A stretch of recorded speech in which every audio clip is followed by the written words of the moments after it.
재보선이 끝나고 나란히 쇄신을 공언했던 여야 정치권의 혁신 속도가 더디다는 평가가 나오고 있습니다. 여당은 부동산 정책의 방향을 놓고 또 국민의힘에서는 전직 대통령들의 사면과 탄핵 논란으로 빠져드는 모습인데요. 네, 오늘 이 시간은 두 분의 전문가 모시고 정치권 이슈 살펴보도록 하겠습니다. 조기현 민주당 법률위원회 부위원장 그리고 이기재 동국대 겸임교수 나오셨습니다. 안녕하세요. 네, 어서 오십시오. 네, 안녕하세요. 네, 4.7 재보선이 끝난 지 이제 2주가 지났습니다. 이 민주당에서는 부동산 민심을 살피겠다는 의미인지 이 부동산 특위를 가동하면서 이 종부세 완화 등 카드를 꺼내들고 있는데 그런데 여기서 이 소병원 의원이 SNS에 다소 격한 표현을 하면서 이 엇박자가 나고 있다 이런 얘기가 나오고 있습니다. 일단 뭐 표현 자체가 격했던 거는 맞고 적절하지 않았다고 보여지고 본인도 그 부분에 대해서 이제 사과를 하셨고요. 지금은 이제 재보선 이후에 이 패배의 원인을 놓고 여러 가지 의견들이 분출되는 시기입니다. 그래서 부동산에 대한 뭐 국민들의 민심 이반의 원인이 무엇인지에 대해서는 실제 세제 부담에 대한 여론들도 분명히 있었던 것도 맞고, 근데 이후에 부동산 가격 계속 상승할 것이냐, 안정화시키는 분명한 대책을 나누라는 여론도 분명히 있습니다. 이거에 따라서 이제 종부세 논의가 시작되고 있는 것이고, 아직 교통정리가 안 된 것은 이제 부동산 특위가 이제야 이제 가동을 시작했습니다. 예. 4개 상임위원회의 주요 핵심 위원장과 간사 그리고 전문적으로 이 부분을 책임질 의원들이 해서 구성이 되고 전문가들까지 자문위로 참여해서 세제라든가 공급 대책이라든가 부동산 대책 전반을 지금 살펴볼 예정이기 때문에 그 과정에서 정리될 수 있을 것이라고 봅니다. 예, 지금 말씀하신 대로 당 내부에서도 의견 조율이 지금 쉽지 않은 상황인데 문제는 정부 또 정부와 청와대에서도 글쎄요 이게 지금 이 내용을 가지고 좀 신중하게 접근을 하고 있는 부분이 있거든요. 어떻게 좀 정리될 거라고 보시는지요? 그러니까 그 김병욱 의원이 이제 종부세 기준을 9억에서 12억으로 올리자고 이렇게 발의를 했습니다. 예. 이제 그거에 대해서 이제 진성준 의원이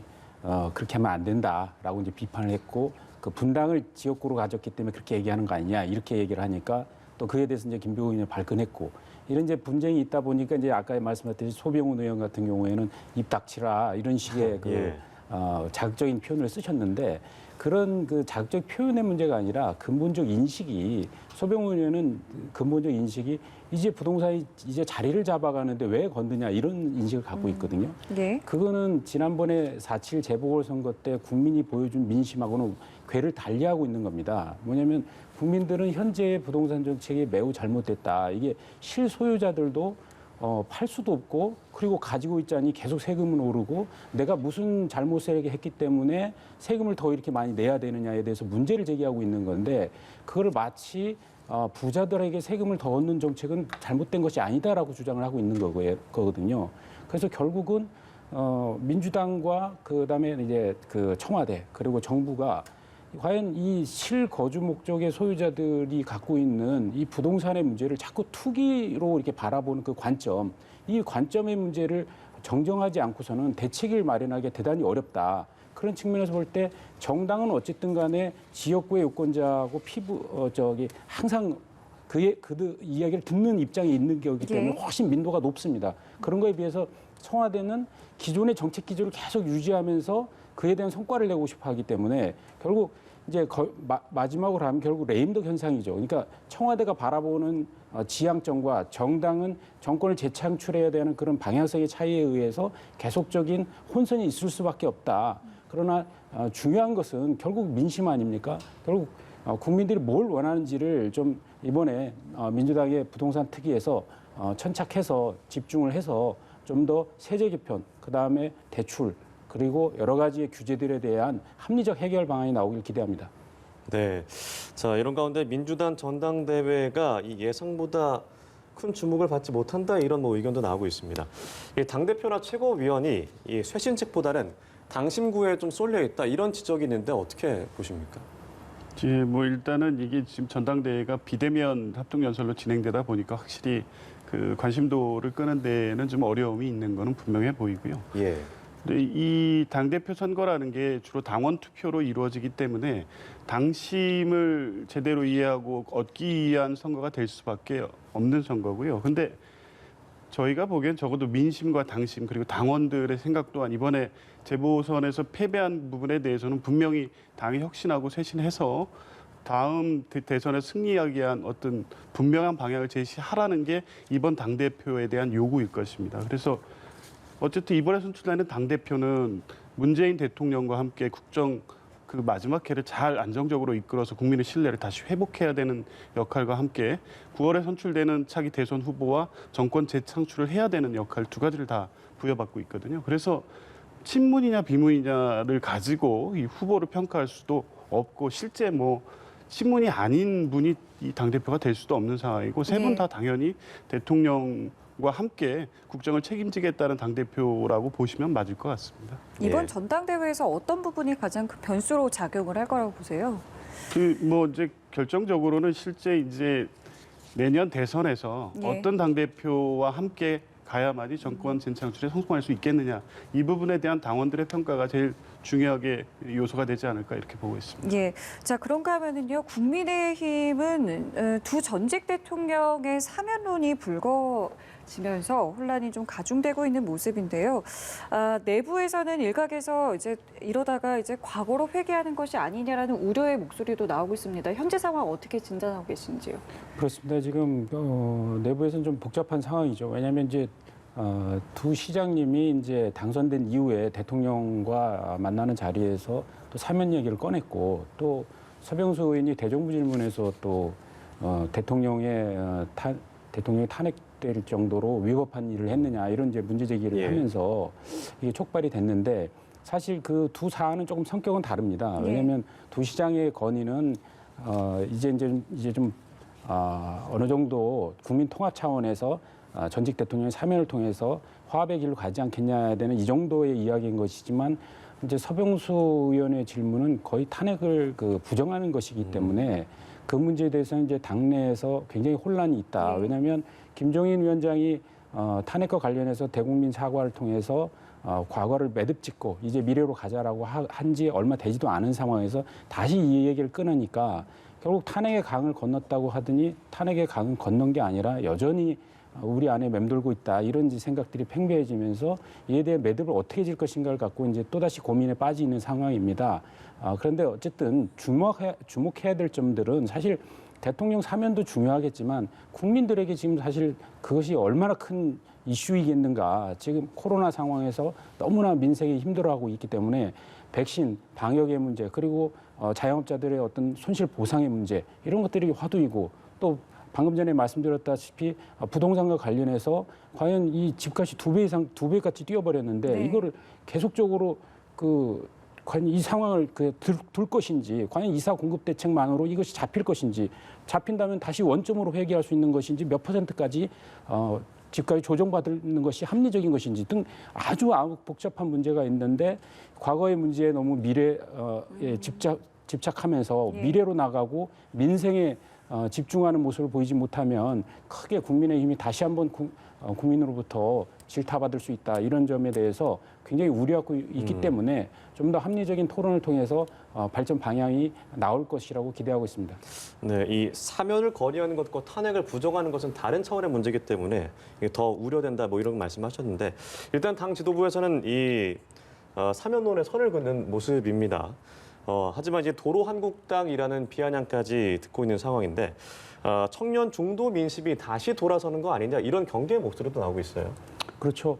4.7 재보궐선거를 통해서 사실 국민의힘이 연전연패를 당하다가 최근에 아주 엄청난 승리를 거둔 거죠. 부산하고 서울에서 거의 18%, 28% 차이로 이겼으니까 그 승리에는 결국 청년의 민심, 그다음에 중도층의 민심이 국민의힘을 도와줬기 때문인데 그건 사실은 누구나 다 알다시피 국민의힘이 좋아서 했다기보다는 이 문재인 정부에 대해서 경고의 목소리, 견제를 해야 되겠다는 그런 민심의 반영 아닙니까?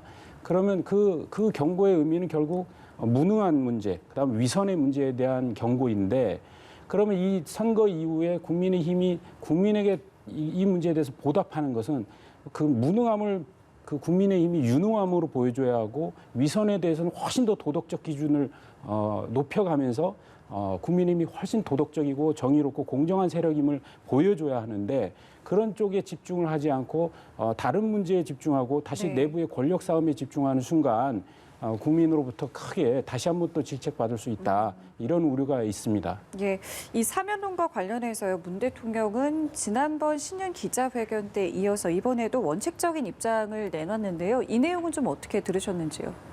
네, 뭐 대통령 말씀대로 사실 인간적으로 고령이시고 또 건강도 안 좋다고 하니까 이제 그런 걱정의 말씀도 하셨지만 원칙적으로 이 사면이라는 게 이제 국민 공감대하고 국민 통합에 도움이 될 것이냐 이 부분을 고민할 수밖에 없다는 말씀을 하셨어요. 그게 이제 뭐 현재까지의 일관된 대통령님의 생각이신 것 같고 앞으로도 이제 그러실 것 같은데 이 사면이라는 게 그 고도의 통치 행위 아니겠습니까? 그러니까 네.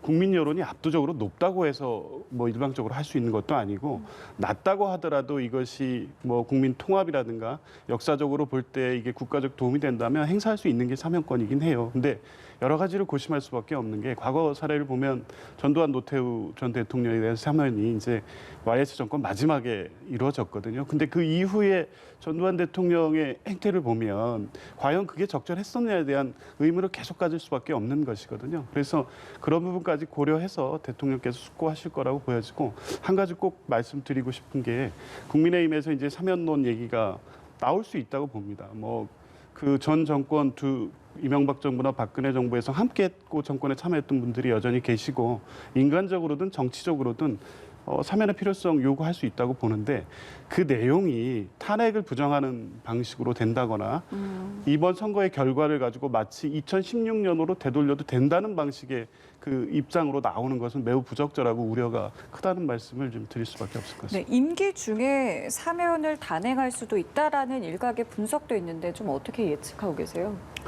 저도 그럴 가능성이 있다고 봅니다. 왜냐하면 올해 신년에 이낙연 당시 대표가 대통령에 이제 사면 건의를 했죠. 예. 그런데 당내 반발에 부딪히면서 공감대 부족이라는 이유로 사실 이 이제 이슈가 접어졌는데 여전히 좀 살아 있다고 보고 특히 12월까지 가면 대선에 그 몇 달 남지 않은 상황이기 때문에 하게 된다면 8월 15일 광복절 특사라는 형식을 빌어서 할 가능성이 좀 높다 이렇게 보이고요. 그런데 그래서 제가 말씀드리고 싶은 거는 사실 이 이슈는 문재인 정부와 민주당의 이슈라는 겁니다. 즉 대선을 준비하면서 만약에 지금 박근혜 대통령이나 전직 대통령들이 박근혜 대통령이 사과를 하고 있지 않지 않습니까? 그러면 본인은 잘못했다는 게 없다는 거예요. 그러면 만약에 사면에서 나왔을 경우에는 어떻게 하겠냐? 그러니까 잘못한 것이 있다면 조용히 있겠지만 잘못한 것이 없으면 당연히 정치적으로 복귀하려고 할 겁니다.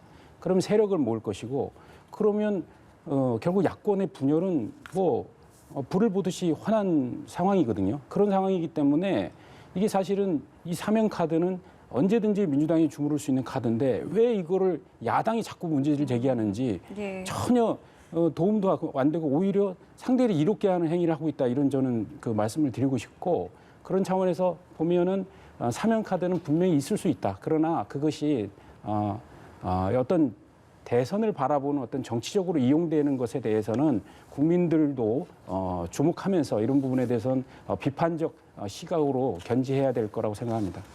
네, 아무래도 이 국민의힘 당대표가 선출되지 않은 상황에서 여러 가지 이야기가 나오면서 이런 혼란이 야기된 것 같은데요. 당대표 선출에 대해서도 얘기를 나눠보겠습니다. 한 여론조사에서 유력 주자로 주호영 당대표 권한대행 이후에 이 김웅 의원의 초선임에도 2위에 올랐습니다. 이 중진과 초선 의원 간의 이 당권 경쟁 어떤 변수가 있겠습니까?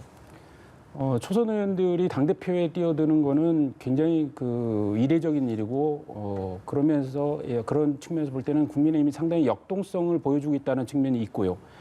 또한 동시에 국민의힘의 당의 지도부가 그만큼 허술하다는 얘기를 또 뜻하는 것이기도 하거든요. 그래서 저는 근데 이제 이번에 초선 의원의 도전은 나름대로 의미는 있지만 지금 여러 명의 후배가 나오고 있고 거의 뭐 10여 명 이상 나올 것이라고 보기 때문에 구도상 볼 땐 초선과 중진의 구도보다는 지역 구도 그리고 왜냐하면 이제 영남과 비영남의 지역 구도가 사실은 국민의힘 당내에서는 굉장히 중요한 구도이기 때문에 예. 지금 예를 들어서 원내대표 선거 같은 경우에도 지금 영남권 후보가 될지 비영남권 후보가 될지에 따라서 당대표 후보가 영남권 후보가 굉장히 주호영 후보이겠죠. 상당히 그 어려움에 처할 수도 있다는 관측이 또 있고 또 그 결과에 따라서 지금 나경원 의원 전 의원이 좀 준비를 하고 있다고 해요. 그러니까 나경원 의원 같은 경우는 지난번 서울시장의 경선에서 떨어지면서 또 비판적인 분들은 또 선거란 선거는 다 나오냐 이런 이제 비판적 여론도 있지만 예. 동시에 당내 기반을 상당히 갖고 있기 때문에 선거에 뛰어들었을 때 당대표 선거가 어떻게 움직일지 모르는 판세로 갈 수가 있거든요. 예. 그래서 저는 이제 구도상은 그렇다는 걸 말씀드리고 좀 더 이제 부연해서 설명하고 싶은 것은 이번에 당대표 선거는 말 그대로 당의 쇄신 그리고 혁신을 누가 어떻게 이뤄내면서 국민에게 사랑받는 정당으로 만들 것인지 그리고 당이 변변한 후보조차 못 만들고 있는 이 상황을 타개하기 위해서 대권 주자 잠룡들을 어떻게 당에서 육성해서 국민에게 선보일 것인지에 대한 네. 정밀한 프로그램과 계획과 비전을 가지고 당원들에게 설명하면서 인정받는 그런 당대표 선거가 돼야 된다고 생각합니다. 예, 민주당에서도 이번 국민의힘 당권 경쟁을 지켜보고 있을 텐데 어떤 부분에 좀 주목을 하고 있을까요? 그래서 일단 뭐 지금 하나의 변수는 이제 그 국민의당과의 통합 문제도 같이 이제 논의되고 있는 부분이어서 안철수 대표와의 뭐 이 통합 전대를 치르느냐 요거를 한번 좀 봐야 될 것 같고 두 번째는 뭐 일단 지금 말씀대로 뭐 국민의힘 민주당도 마찬가지입니다만 초선들이 적극적으로 자기 목소리를 내고 또 지도부에 진출을 해서 새롭게 당을 혁신하는 모습은 긍정적으로 보여지고요. 근데 이제 중요한 거는 재보선 이후에 아까 그 사면 논의와 연결시켜서 말씀을 드리자면 차기 당대표도 그렇고 민주당의 당대표도 그렇고 뭐 정권에 무조건 협조하라고 할 수는 없는 거고 야당은 야당으로서의 역할을 해야 되지만 이 코로나 극복이라든가 민생 또 부동산 이런 부분에 있어서 비판할 건 비판하되 적어도 국민 전체의 이익이 되는 부분에 있어서는 함께 노력하고 또 국회에서 논의하는 과정에 있어서도 협조할 건 협조해 주시고 해서 국민들의 삶을 안정시키는데 함께 역할을 해줄 수 있는 분이 당대표가 되시면 좋겠다 이렇게 말씀드리고 싶습니다. 예, 뭐 지금 잠깐 말씀이 좀 나왔습니다만은 물론 쉽지 않을 거라는 관측은 많았습니다만 이 국민의힘과 국민의당의 통합 문제가 생각보다 속도가 좀 나지 않고 있습니다. 현재 상황 어떻게 보고 계세요? 네, 뭐 완전히 종결돼서 이제 합당이 어려워진 상황은 아니고요. 여전히 진행 중입니다. 여전히 진행 중이고 지금 안철수 측의 이제 권은희 의원은 국민의힘 당 지도부가 결정되고 난 뒤에 이게 얘기될 수 있을 것이다라고 전망했습니다. 저희들도 뭐 그 비슷한 전망을 갖고 있고요. 우선 그 국민의힘 같은 경우 원로 대표를 다음 주 금요일 날 선출을 하게 됩니다. 그렇기 때문에 그 이후에나 이런 논의가 좀 본격화될 거라고 보고, 예. 뭐 마찬가지로 안철수 대표의 이제 국민의당도 지금 이제 시도당 간담회를 끝내고 이제 중앙당에서 조율을 시작하기 때문에 5월 초나 돼야 이것에 대한 논의가 좀 진전될 거라고 보고 중요한 것은 결국 안철수 대표의 거취 문제와 연관돼 있다. 본인이 대권 출마로 가닥을 확실히 잡게 되면 그것에 대해서 국민의힘에 들어와서 본인이 하는 것이 유리한지 아니면 계속 제3지대 내에 국민의 당으로 제3지대를 꾸려나가는 게 유리할 것인지에 따라서 아마도 정치적인 판단할 거라고 보는데요. 저는 어느 경우의 수나 다 장단점이 있기 때문에 안철수 대표 같은 경우는 장단점을 분석하면 대안 마련이 되게 어려울 것이다 이렇게 생각하고 있습니다. 그래서 어느 것 하나 쉽지 않기 때문에 본인의 정치적 결단은 결국 자기가 왜 정치를 하는지 앞으로 어떻게 무슨 정치를 할 것인지에 대한 가닥을 잡고 국민 속으로 들어가야 된다는 판단, 즉 결단을 해야 된다고 보기 때문에 그런 점에서 좀 신속한 결단을 통해서 야권의 어떤 정치적인 정리가 빨리 되면서 국민의 판단과 신뢰를 이제 얻어가는 그런 것으로 한 발짝 더 전진해 갔으면 좋겠습니다. 예, 선거 이후 지금 상황에서 안철수 대표는 어떤 것들을 좀 생각을 하고 있을까요?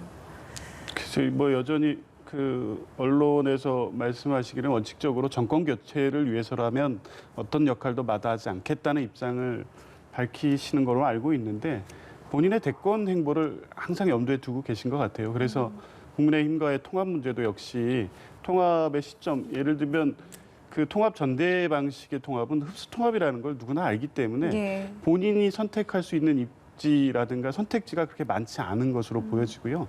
그러면 이제 결국에 새롭게 구성되는 새 지도부와 통합 논의를 할 수밖에 없다.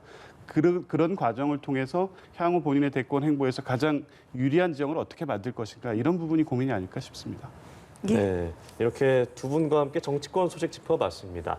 자, 조기현 민주당 법률위원회 부위원장, 이기재 동국대 겸임 교수와 함께했습니다. 오늘 말씀 고맙습니다. 감사합니다.